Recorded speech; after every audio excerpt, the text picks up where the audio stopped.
Hey guys, how is it going? Mario here.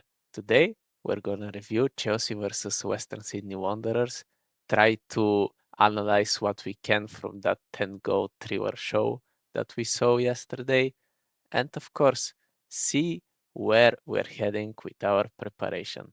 So let's get straight into it. So the first takeaway that I've put here is that we actually used the 4-2-3-1 formation, which I predicted before the game, but I still think it was interesting to see. Now, I say I predicted the 4-2-3-1. To be fair, I only predicted one player from those who started, and that was Essugo. But I believe Chelsea were saving some players for Spurs. We're playing them on the 1st of August, so in like 2 days' time. And yeah, it might only be a preseason game, but I believe both teams will be raring to go. Spurs have a new head coach in Roberto De Zerbi. They've made quite some signings, so I think they might be a force to be reckoned with this season.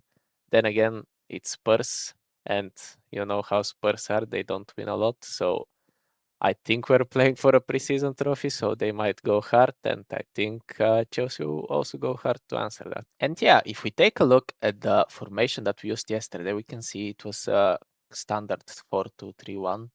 Now, I know a lot of people are expecting us to use 3-4-3 at some point, but I think one of the reasons we still haven't seen it is because we don't really have a player who can play a left wing back right now. Now, maybe if we sign a player or Cuenda returns from an injury, or maybe even Pedro Neto, some people think he can play there. When he joins up with the rest of the squad, that's maybe when we can see some experiments with that formation. But for now, Alonso has been sticking with the 4-2-3-1. And I think also it makes sense for another reason, and that reason is because if we use 4-2-3-1, it's the easiest way where we get to fit Joao Pedro, Morgan Rogers, Cole Palmer, and Estevao in the same team. So I think that's probably two of the reasons we still haven't seen any experiments with 3-4-3. But as you know, preseason is for experimenting, getting the fitness levels up. So there is quite a way to go. Maybe eventually we'll see it, but for now we've been using 4-2-3-1. If we take a look at the players that actually played, we see a lot of academy players in the squad. A player who really impressed and played 90 minutes was Reggie Watson. He's 16 years old and he was behaving like a first team regular, spraying passes left and right, controlling the tempo of the game. I absolutely loved his game yesterday. Two other players that I was impressed with were Reggie Walsh and Kavua McQueen. They both had assists. Reggie Walsh had a nice 1-2 with Dario Essugo for his goal, and Kavua McQueen assisted the opening goal of Dastan Satpaev. So they were impressive. Um, most of the regular starters came around the 60-minute mark. I believe it was actually 62 minutes in the game. The result was 3-2 to the Western Sydney Wanderers. So you can say that they turned the game around, and you wouldn't be lying.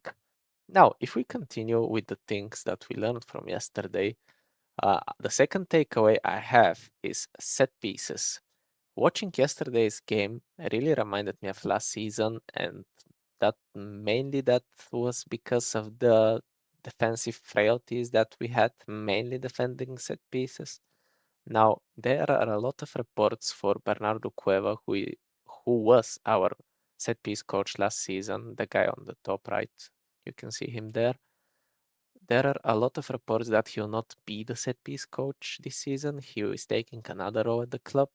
And Austin McPhee, the guy on the bottom, he is Aston Villa's set piece coach. Now, there are a lot of reports linking us with him. The deal is not done. I don't believe so, anyways. But hopefully, we can get him through the door and start and improving on those set pieces because last season we had a problem defending them. This game we had a problem defending them. Going forward, I think we were actually quite okay. I can remember two corner kicks that just landed on Tosin's head. He missed the situations, but I thought they were nicely worked. So if we can improve on both sides of the game, just mainly defense, to be honest, for now, it would be a really big result going forward, and I think it would really improve our game. So if we continue with the video, we can see that the third takeaway was who impressed during yesterday's game. Now, the guy who opened the scoring, Dastan Satpaev, I think he was one of the most impressive players. If you exclude the goal, of course, he was very involved. He was involved in Darius Essugo goal as well. He was kind of playing off the left, but also as a second striker with the lap. And the goal he took with the assist from Kavuma McQueen, he had to run like 30, 40 yards. That's no easy goal by any means. And he slotted it home like he's been doing that for years. He's been very exciting, and I'm looking forward to where he'll actually end up because I'm kind of hoping he goes out on loan and gets some much needed game time under his belt. But if he keeps impressing like this, maybe he'll just stay and be a backup to Joao Pedro for the season. We'll see how it goes. Dario Essugo is the second player I have here who impressed me. He was controlling the game. He was spraying passes. He was playing in the pivot right next to Reggie Watson, and the goal that he took was absolutely magnificent. He played a 1-2 after he received the ball from Dastan Satpaev. He played a 1-2 with Reggie Walsh, and he finished like he's a finisher, like he's a number 9, but he's not. He's a destroyer, a number 6, you know? But he was really impressive yesterday. And last season he had a very big long injury. I hope this season he remains injury free and he can prove to be a nice rotation option for Caicedo, and so if he stays Slavia, we'll see. But I was really impressed with Essugo yesterday, the way he carried the ball forward, and overall his passing and finishing were top notch. Now, if we continue with the players who impressed, the third one I have is Jamie Gitenns. And he came around the 60-minute mark with the other players, the other regular starters. And he got a goal quite quickly, I think. He later assisted one of Joao Pedro's goals. So that's now 3 goals in 3 games in this preseason for Jamie Gittens. And he's looking like a man on a mission, you know. Last season he had a bad injury, he missed a lot of the games.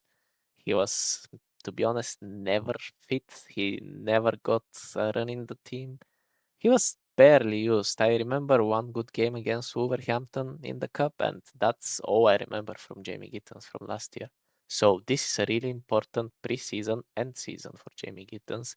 If he continues in that way, he can prove to be quite an important rotational option for the wings because we know probably Morgan Rogers and Estevao will be starting the majority of games, but having a player like Gitenns coming on for the last 20, 30 minutes, it's definitely not a bad thing. And if we continue with the last person who impressed, that was, of course, Joao Pedro. Now, Joao Pedro, a lot of people are kind of forgetting about him, I think. Now, he was last season our top goal scorer and probably the best player that we had last season. And a lot of people I know are thinking about Morgan Rogers, deservedly so. He's a new signing, getting excited about Estevao back from an injury, excited about Palmer with the whole preseason behind him. But do not forget about this guy. He's had the whole summer off because Ancelotti didn't take him with Brazil. So he has a point to prove. He has a full preseason to get ready. And he's looking like a damn beast in 8, 9 minutes. Say 10 minutes. In 10 minutes, he got 3 goals to turn the game around. And he even assisted the Jamie Gittens goal. So yeah, Joao Pedro was really, really impressive yesterday. He looks ready to go, and I'm quite excited for this guy.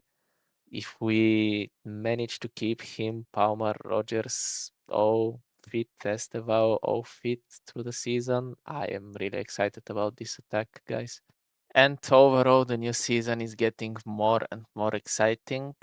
Now, watching yesterday's game just reminded me of how fun club football and Chelsea can be. It was a stressful game, 10 goals, of course, but it was entertaining. So, yeah. In 2 days, we're playing Spurs. I'll be making a preview. I'll try to get more than one correct player in my predicted 11. And yeah, Hopefully we beat Spurs. If you managed to watch the video up until here, please leave it a like, subscribe if you're new around here, and always remember to keep the blue flag flying high. Thank you guys.